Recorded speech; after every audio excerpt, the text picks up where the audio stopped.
Nunca pensé que algo así pudiera empezar de una forma tan pequeña, sin planes, sin intenciones claras, sin una decisión consciente. Mi vida, desde fuera, era correcta. Un matrimonio estable, rutinas previsibles, días que se parecían demasiado entre sí. No era infeliz, pero tampoco estaba atenta.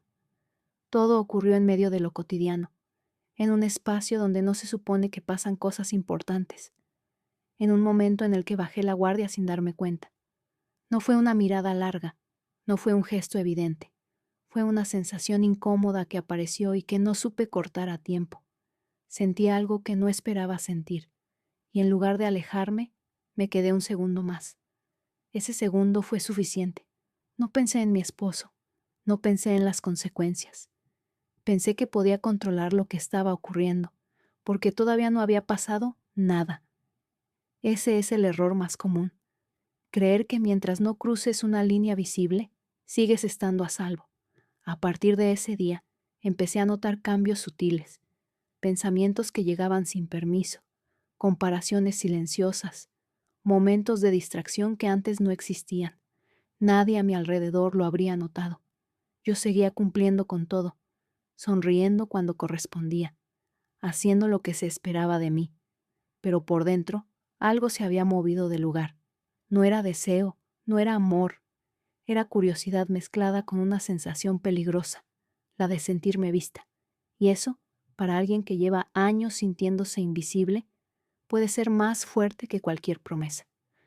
Todavía no había cometido una traición, no había mentido, no había elegido, pero el equilibrio ya no era el mismo, y aunque en ese momento no lo sabía, ya estaba caminando hacia un límite que juré que nunca cruzaría. Después de aquel primer desliz interno, nada volvió a sentirse completamente normal. No porque hubiera pasado algo evidente, sino porque yo ya no era la misma cuando estaba cerca de esa persona. Ahora sabía quién era, no un desconocido, no alguien lejano, era alguien presente, alguien real, alguien con quien compartía espacios, tiempos cortos, silencios incómodos. Empezaron los momentos a solas, breves, justificables, siempre con una excusa correcta. No hablábamos de nada prohibido, no hacía falta. El cuerpo entendía antes que las palabras. Había miradas que duraban un segundo más de lo necesario, cercanías que no buscábamos, pero tampoco evitábamos. Gestos pequeños que no significaban nada por separado, pero que juntos empezaban a construir algo peligroso. Sentía la tensión en el ambiente, una electricidad incómoda, como si ambos supiéramos que estábamos jugando con algo que no tenía marcha atrás. Pensaba en mi matrimonio después, nunca antes, siempre después. Me decía que podía parar cuando quisiera, que aún no había cruzado nada real, que todo estaba bajo control, pero el control es una ilusión cuando empiezas a esperar esos encuentros. Una tarde, sin tocarme, sin decirme nada directo, se acercó demasiado. Sentí su presencia, su respiración. El espacio entre los dos desapareció. No hubo beso, no hubo contacto claro, pero mi cuerpo reaccionó como si lo hubiera habido, y en ese instante supe algo que me asustó más que cualquier acto. Ya no estaba fingiendo que no pasaba nada. Esa noche volví a casa con una culpa extraña, no por lo que había hecho, sino por lo que había deseado que pasara. Miré a mi esposo como siempre, hablé como siempre, actué como siempre, pero por dentro una pregunta empezó a repetirse con insistencia. Si esto ya se siente así, ¿qué pasará cuando deje de detenerme? Lo conocía desde siempre, o eso creía. Era parte de nuestra rutina mucho antes de que yo notara cualquier cosa extraña. Entraba a nuestra casa sin anunciarse. Se sentaba en nuestra mesa, reía con mi esposo, jugaba con los niños cuando había visitas. Un amigo, un apoyo, alguien de confianza. Por eso tardé tanto en unir las piezas. Empecé a notar su presencia de otra manera. No porque hiciera algo evidente, sino porque estaba siempre demasiado cómodo, demasiado atento a mí cuando mi esposo no miraba, demasiado silencioso cuando yo hablaba.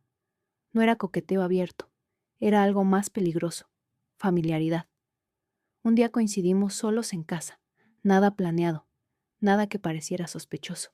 Hablamos de cosas simples, de la rutina, de lo cansado que a veces se vuelve todo, y por primera vez sentí que alguien entendía exactamente lo que yo no decía. No me tocó, no se acercó de forma explícita, pero se quedó mirándome un segundo más de lo normal, y yo no aparté la mirada. Ese fue el momento real, no lo que vino después, ese segundo compartido en silencio. Desde entonces, cada visita suya se sentía distinta. Cada risa compartida con mi esposo me incomodaba. Cada gesto amable hacia mí tenía un doble peso. Empecé a anticipar su llegada, a notar cuando entraba a la habitación, a medir mis palabras cuando estaba cerca, y aún así seguía diciéndome que estaba exagerando. Hasta que una noche, mientras mi esposo hablaba sin sospechar nada, él me miró. No como un amigo, no como un hermano, como alguien que ya había cruzado algo por dentro, igual que yo. Ahí lo entendí todo.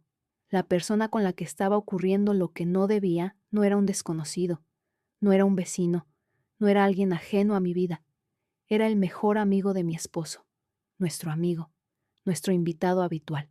Y supe, con una claridad que me dejó sin aire, que si alguien se enteraba, no solo se rompería un matrimonio, se rompería una familia entera. Desde que lo entendí, nada volvió a sentirse normal. Cada vez que entraba a casa, mi cuerpo reaccionaba antes que mi mente. Una tensión automática, una alerta silenciosa. Seguía siendo el mismo para todos.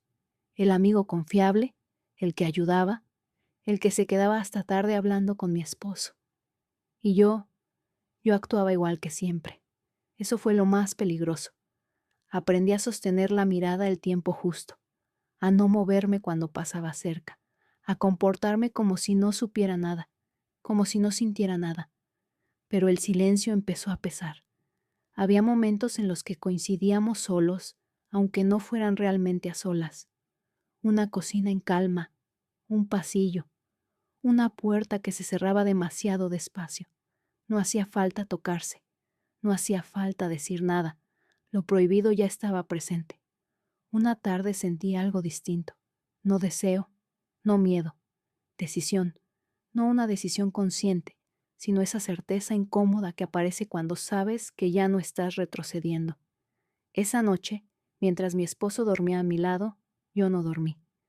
Pensé en todo lo que estaba en juego, en lo que podía perder, en lo que ya estaba perdiendo, y entendí algo con una claridad que me dolió más que la culpa.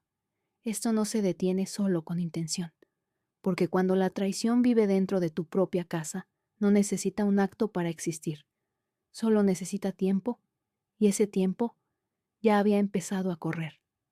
Esa misma noche, cuando todo parecía en calma, mi esposo hizo algo que nunca hacía. Se despertó, no encendió la luz, no dijo nada, solo se quedó quieto, mirándome desde la oscuridad. Sentí su mirada antes de verla, ese segundo en el que sabes que algo cambió. Me preguntó si estaba bien. Su voz era normal, demasiado normal. Asentí. Sonreí en la oscuridad, pero no volvió a dormirse de inmediato. Se giró de espaldas y por primera vez en mucho tiempo dejó un pequeño espacio entre los dos. No dijo mi nombre, no hizo preguntas, y aún así lo supe. No sabía qué estaba pasando, pero ya no estaba completamente seguro de nada.